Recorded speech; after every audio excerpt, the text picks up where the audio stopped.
You're listening to the WB Download, coming to you from Wheel & Builder's showroom in Studio 1C. We are a podcast centered around building custom homes, the customer experience of building a custom home, and a really entertaining listen from many great guests and interviews that may or may not have anything to do with building.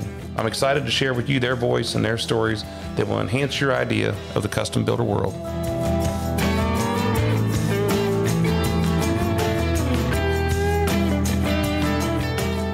All right. Well, hello again, everybody. Welcome once again to the WB Download. I'm Jeff Whelan, president of Wheel & Builders, coming to you from our showroom and office here in Westchester, Ohio.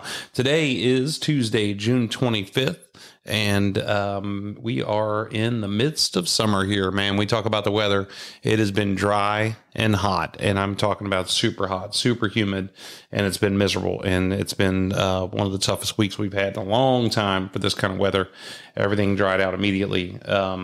Grass and whatnot.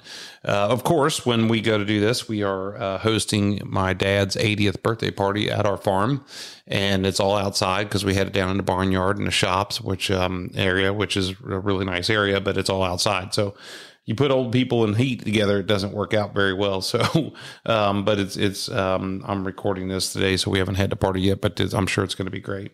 The other thing that's happened is the saddest day of the year is summer solstice, which means that from that day on, which was Thursday, June 20th, the days get shorter and it starts getting darker earlier to the point to where we get up to winter solstice there in December. And I hate it. I just wish that it would stay light out until 10 o'clock and be like minus 10 degrees if it wanted to be, but as long as it was still light out. But that's my problem. Anyway, so the other things we got, on the farm, we're getting ready for the Warren County Fair, and there's a lot of prep work that goes into it. Of course, we're working with the steer. It's really tough for him in the hot weather because he's super fat and got tons of hair on him. But we're working with him, getting him ready to go to the show. And we're also sending out our marketing letters, or I say we, my son, Cody, is sending out his marketing letters to get people to come to the fair to buy or bid on his steer so he can make some money on it and stow it away to go to college. So all those things are coming up. And of course, we've had a really busy, Shannon and I my wife have had a really, really busy couple weeks here. Getting ready for this party has been tough. It's just been a lot of chaos. It's like planning a wedding essentially, but a little bit worse maybe. And we've also hosted our small groups from church at our farm.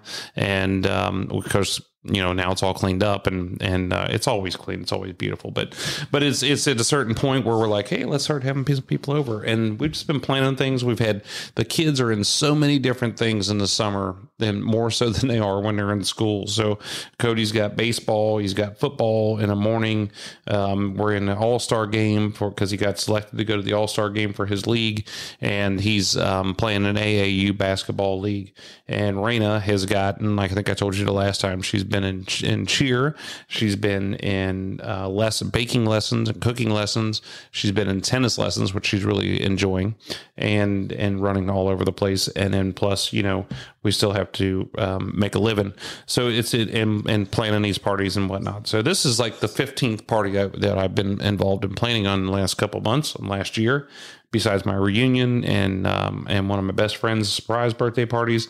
And I feel like I could just hang this whole building gig up and go do this for a living. I'd like that. I think it would be fun. Because how many times at the end of your job, you just get to go celebrate, and that's what you're doing. So the other thing, we've got a lot of stuff going on at Wheel & Builders, man. And I'll tell you, this is, you've heard me say it before, and I'll say it again. This is one of the greatest teams that I've had in the last 27 years here.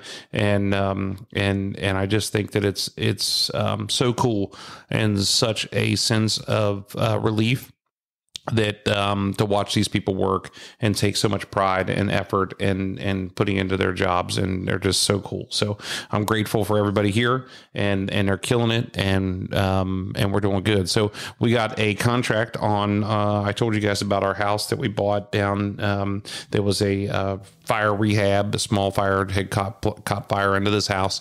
We bought the house and we were rehabbing it, and we had some folks come through that wanted to buy it, and we signed a contract with them last Friday. And so it was a really good deal. And I just thank God. The other day I was telling Cody, because I just got off the phone with the customer. I said, this is a miracle that we have been able to make this all work as a good business decision, but we also get the opportunity to work with these people because they are so nice and so cool, and I'm enjoying every step of the way with them. So that's really neat. And we've just got so many other jobs that are going on out there that we have been fortunate enough to work with these people, get their jobs getting going. We're of course still waiting on permits, and I think I told you this before. We're waiting on permits. And I called down there to raise hell with these people the other day. And of course, one of them, looks at it and says, "Oh, I didn't see that on there. We'll go ahead and approve it." You've been holding me up for a month and a half because you can't read a freaking piece of paper. Government. That's what you're talking about right there. The government. Let's get them. Let's get them to do more stuff. Let's elect more people. So that it's just been tough. It's always tough in that way. I was reading an article the other day, and government. I don't know what you want to call it, but government fees that go into building a house are around 25 to 35% of the total cost of the house. And this is illegal impact fees that they charge us. There's tap-in, which is also tap-in fees is what they call it. There's fees for building permits. There's fees for inspections. There's all sorts of things that are happening on there. Not to mention the CAT tax that we have to pay, which is commercial activity tax. You pay that whether you made money or not. And all of those things go into the cost of the house. So we pay them for a service. I'd like to get the service. We have some really great places that we deal with, and I just there's a few of them that anyway. Let's move on. Homerama is kicking butt out there. We've got a really good grade on it. We've got a lot of things that are tidying up at the in all different areas. The painters have been in there for the last couple of weeks doing their thing and wrapping that up, and it looks great. I met the homeowners out there the other day. We were doing our landscaping plans and laying out sidewalks and driveways and patios and getting ready to pour that exterior flat work in the next week or two. I want to get out of this humid humid weather and try and get into something that's a little easier to pour that concrete in. We take as many precautions in the summertime as we do the wintertime. People always think about it's bad to pour concrete in the wintertime. Well, it's just as bad to pour concrete on a dry ground when it's 100 degrees out with 100% humidity, and it just doesn't make sense in that fashion either. So, but that's going great, and things are just we're excited about how things are going this year. We're grateful and can't say thank you enough to everybody for putting their efforts here. So today, I promised you that Fred Rykowski my business coach was going to be on here today, but Fred he spends a lot of time on the road, and he is out of town on a business deal with some people, meeting with people, and he's going to be back in town next week, and we are going to do the interview with him at that point. So we just had a blog this week that we wrote about that was just random, and this is not something that was in reaction to anything that happens to us, but it was about cost overruns on jobs, and this is something that is pretty typical in building. One of the things that I talk to people a lot about when they come to us, our average price point right now is around $2 million and for Wheeling Builders. And when people come to me and say, "Hey, will you build me a house for $600,000 or $700,000?" I said, "I would love to build that house for you." Here's the problem is that in our process, because we're a design build firm, we start with something from scratch, blank piece of paper. We have no idea what it's going to cost. I mean, I have an idea what it's going to cost, but I really don't know. It's going to be within a couple $100,000 is the estimate that I'm going to give you, or that we are going to give you. And if you are saying I need to be at 600, that's not good for us to try and go down this path, draw this plan. I'm pretty sure it's not going to cost 600, and it's going to cost more. And we just keep going and going. And then when we find out that it's going to cost 800 and you don't have that kind of money, well, it's bad. It looks bad on me. It pisses you off. It just causes this whole stir, and we don't want to do that. And so when we talk about cost, and it's just not necessarily cost overruns. It's costing more money. So the difference there is that, okay, well, we figured 200 studs and it took 300 studs and now the house costs more. That's a cost overrun. When you look at your cabinet package and you have $150,000 worth of cabinets, we have the cabinets all designed for you, and you go and meet with the cabinet company and you upgrade or you alter or you change things. I don't like the word upgrade in a design build because there's no standard really, but you change things to your liking. That's not a cost overrun. That is essentially, we let your pocketbook be your guide on these things. So let's talk about these different things and why things happen like this. And I'll say this, that, I think about so many different times when I go to buy something and I am shocked at what it cost because I had no idea what it cost. And maybe if, let's say I want to go buy a new truck, and I think that my truck I base it on what I spent before. Maybe I bought my last truck for $65,000. And so I think, well, it's been, 6-7 years and this truck is probably going to cost me $80,000. And I go start shopping around for my trucks. And I realize that what I want is not $80,000, it's $90,000. So what do? Just not buy a truck? Or do I adjust my budget? Or do I find a truck that's less expensive and I am uncomfortable in it and it's not the truck that I want? Those are all the options that you have out there, but this happens to me a lot. I'm going to go buy a chainsaw. Well, that chainsaw should be $150. Well, every chainsaw that I look at is $300. It's setting your expectations on what the things actually cost. You have to do your research. You have to do your homework. As a builder, any builder needs to be upfront and honest and clear about what costs what and looking at different things to understand what's really in the budget. If somebody's telling you that they want just really fine things, that they're telling you about their kitchen and they entertain all the time and they're used to high-end appliances, you don't want to put a $10,000 budget in there for your kitchen appliances. You want to make sure that you're bumping that budget up and making it to what they've told you that they wanted. That's where the discrepancy comes from, and I think that happens a lot in the building businesses, is allowances get skewed. So we're going to come to you and you said you wanted to be in $1 million, and we're like, yeah, we'll build you $1 million house.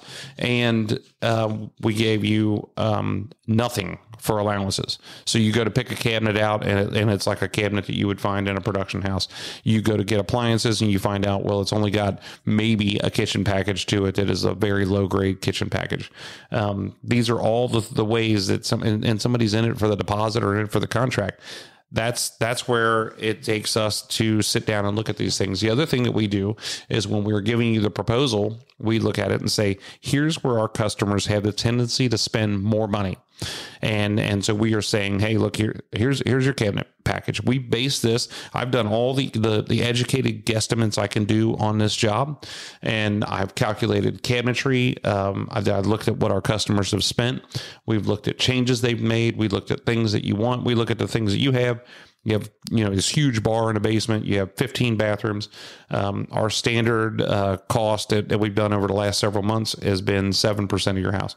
You've done all these different things. I think it needs to be more like 8%. So all of those things have to be adjusted, and it's a little bit of buyer beware. You have to do your homework, and it's a lot of the builders making sure that they're being upfront with you on what things cost and the things that you're asking for, that they're going to cost more than what your budget allows. Maybe that's the case. So let's talk about understanding and managing budget expectations. That's one of the things that we just got done mentioning. But understanding, you don't shop for plumbing fixtures every day. Maybe you don't shop for light fixtures. Maybe you go shop for one light fixture.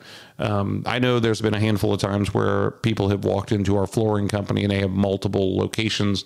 And when you get into a retail place and they're talking about carpet, and you walk in there and say, hey, I've got $30 a yard figure in my budget for carpet, and they'll laugh at you, because when they're doing replacement carpet, they're probably doing replacement carpet for $50, $60, $80 a yard, because they're moving furniture. They're taking the old carpet out. They're throwing it away. They're putting new carpet in. They're doing some prep work. work. All of those things are different. So you need to make sure that they're understanding the budget expectations of what you're getting into when you go to look for things. So what we like to do is we give you a package in your proposal. This is not what you have to buy, but we're saying, here's the size, here's the quantities, here's all the things you can get for light fixtures for $10,000, for $20,000. We do the same thing for appliances, showing you actual pictures to say, here's what you can get for this money, because you have to be able to see it. Maybe you thought your appliance package was going to be $4,000, and we showed you one for 10, and you're like, oh wow, that's amazing. Or we just gave you 10 and didn't show you anything. You're going to think it's amazing. You need to look at it. You need to do your homework on all of these things to make sure that the money is there. The big thing is personal choices. When you're building a custom home and you're talking about the personal choices, those are the overruns. Those are the things that, and I think that's the case with most building. I mean, when I've seen production houses, and when you go in to do selections, you leave out of there $150,000 over budget, over your contract price, I guess I should say. It's because things you wanted. But that's more of the gig in that era, or in that sector of building, is for people, you sell them the options. I mean, they're selling it to you. It's not necessarily something you necessarily want, but it's something they're selling to you. For us, we're not selling it to you. We're riding along with you, saying, here's the things that you could do, and we're presenting different things to you, and because of what you have told us that you wanted. So it's a little bit different ball game. But that's the thing. So when we get into factors that contribute to this, we talk about design changes. When we change the plan around a little bit, that has a huge factor into it. When we are designing a plan and we've given somebody a proposal already, we have to constantly sit there and say, hey, what you did here is going to cost you more money. I don't know how much money it's going to cost you, but it's going to cost you more money. And we've been bit by this in the past, because we're all excited. Everybody's happy. We're designing this plan, and everybody's so into it, and it's a milestone for us. And you hate to take all of that happiness and go, hey, this is great. You wanted to be at 6,000 square feet. We are showing you a plan that's 8,000 square feet, because based on all the things that we discussed in the last meetings, this is where we ended up at. And you have to say, well, this is going to cost you more money. So you have to be aware of it all the time, making sure that you're seeing the things that are going to be different from your initial proposal to where you're at in the process, so you can adjust. When we do cost plus jobs, there are material costs that fluctuate. For the most part, everything that we have is set up on a bid. So my heating and air conditioning guy gives us a bid of $75,000 to do the house. That's usually what it costs, unless we add things to it, unless we add humidifiers, or we change to a geothermal, or we, do things that change it, not necessarily drive the cost of it up. The same thing with the lumber package, unless we take months and months and months to get it off the ground. They'll hold that price. Where our variables usually come from is when we are coming up out of the ground, the distances for the driveways, sometimes the tree clearing, if we clear more trees than what we thought we were going to. If you did something on the excavation to where the subsoil wasn't perfectly flat and the footer took more concrete, there's a number of different things that happen as you're coming up out of the ground that drive the cost up, that have a material cost overrun. So those are some things that happen. The other thing for materials anyway, but the other thing that happens is labor costs. So, sometimes we get into it with some guys in a building, and I've got, $150,000 figured to frame this house. Well, I realize that my carpenter's not keeping up. They're not doing a good job, and we need to start looking somewhere else. Well, we've been working with these guys for a long time. We've been locked in with their pricing, and I find out when it's time to go shopping for a new carpenter that carpenters cost more money than what I was paying. The labor cost got increased on your job. And the other thing that could happen with labor is unexpected delays. Guys get held up on other jobs. When it rains, it pushes things back, and they get held up on other jobs. When you sign a change order, those things cost more money, but they also cost more time, because you're making a change to the project and it takes longer to get there. Like we just talked about, before: permitting and regulatory cost. The permitting, and it's not necessarily the cost of it, but it's the delays. But a lot of times there are these formulas that I'm supposed to use to figure out the cost of a permit. And it's got, you're adding 0.10% for 0.01% for this, and you're adding 2 cents per square foot for this, and back and forth and back and forth. And really anymore, I quit screwing around with it, and I look at it and say, okay, I just got this permit for this big ranch the other day here in Butler County, and it costs this much money, and I believe this house is going to be similar to that. That's the number I put in there. But that opens me up for a little bit of risk to where I could have some things that cost more money on the permitting. The unforeseen, like we talked about, the site conditions, I want to jump back to that a little bit. For instance, on our construction driveway, when we run our construction driveway back to the site, if we're 200 feet off the street and maybe it had some dips in it, we had to add a culvert pipe or two. We put some twos down and we lock it in with a B19 gravel on top of it. If it's rough conditions when we put that in, or the soil's not great when we put that in, and we have to keep topping it off, that drives more cost. And if we get into a trenching situation, if they get into some soil that is not up to capacity, those things drive the cost. All of that makes it go up. Those are things that are maybe out of our control.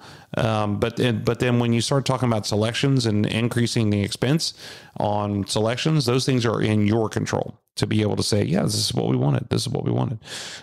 So the other, the factors that we talked about, let's talk about avoiding these things, or the strategies in which you can avoid all of this. Well, you can't avoid a lot of things when it comes to the site work.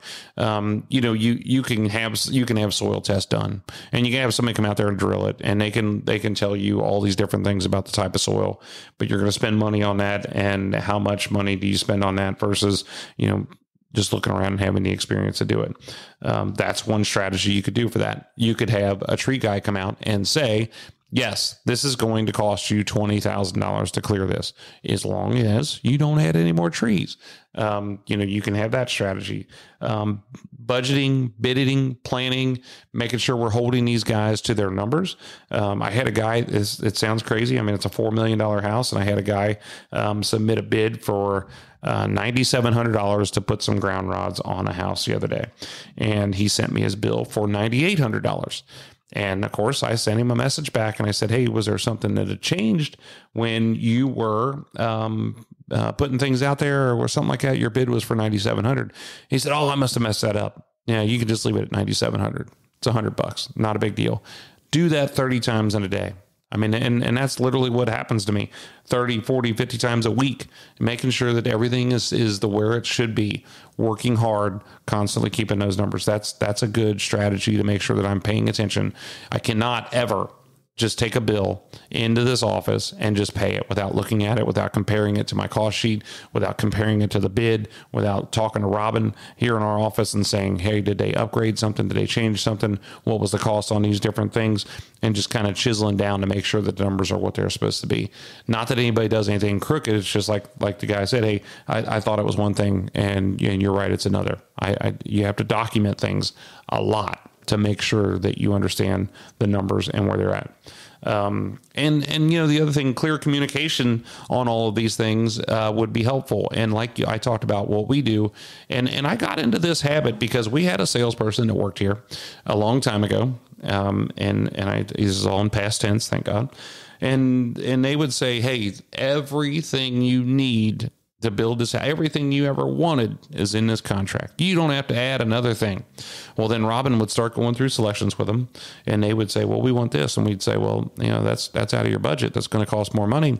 And they get pissed off. And then we had for like 2 years, it was miserable for Robin. It was just pissed off customers all the time. And we're like, where does this come from?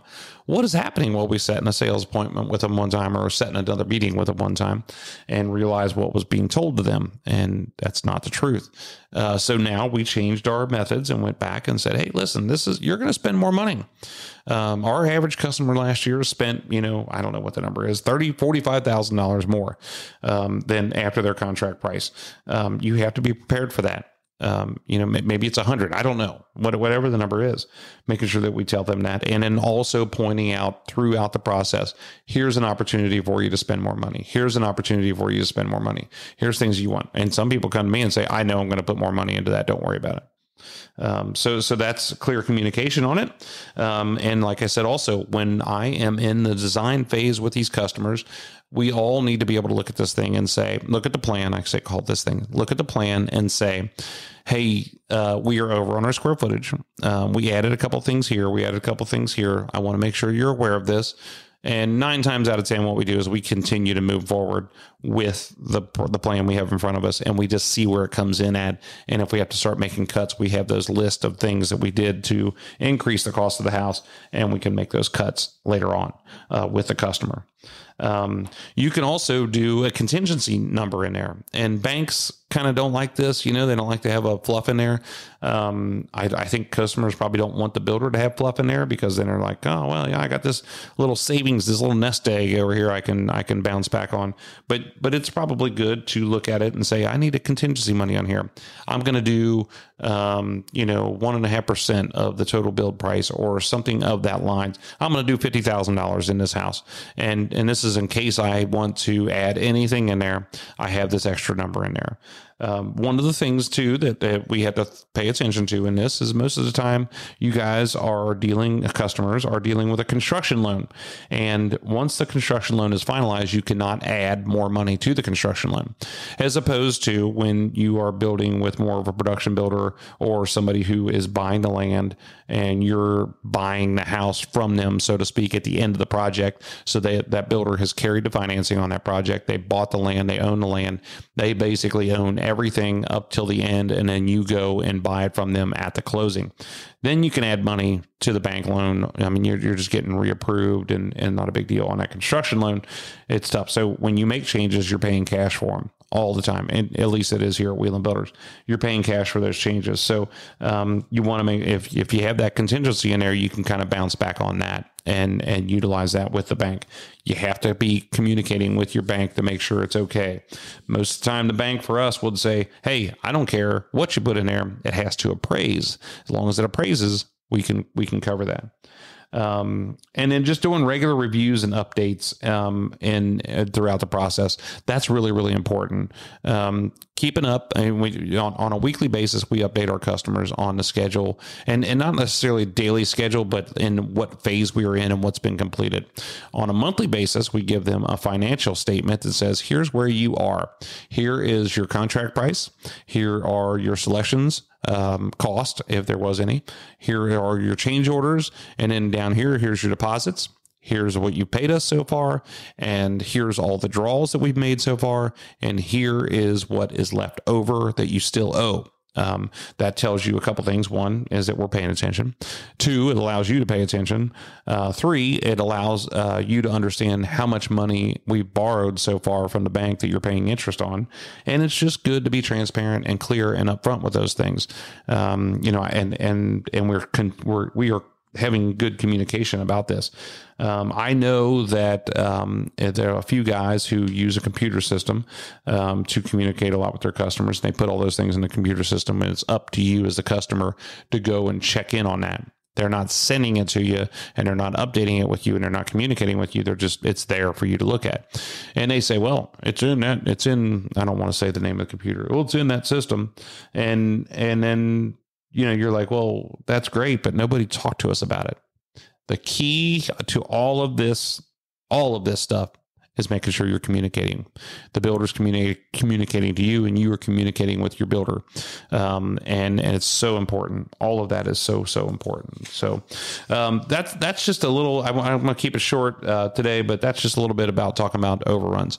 I repeated myself a little bit a couple times in there, but it's like I said, at the end of this whole thing, the most important part is communicating. And it sounds crazy, but there was a couple times where, the customer, we're all sitting in these meetings and the plan just got bigger, and they kept adding and adding and adding. And I'm like, we're all grown adults. We know what we're doing here. You can't add 3,000 square foot to a house and not think that it's going to cost any more money.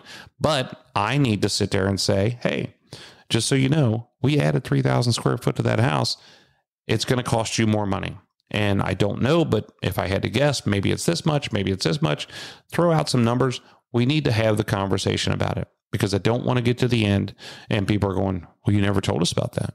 Because we are the professionals and it's our job to make sure that we are communicating this to you. So, hey, everybody, thanks again for listening. Thanks for being here. As always, we are so grateful. We are, I believe Leanne sent me a note this week, and we are above 3,500 followers on the WB Download.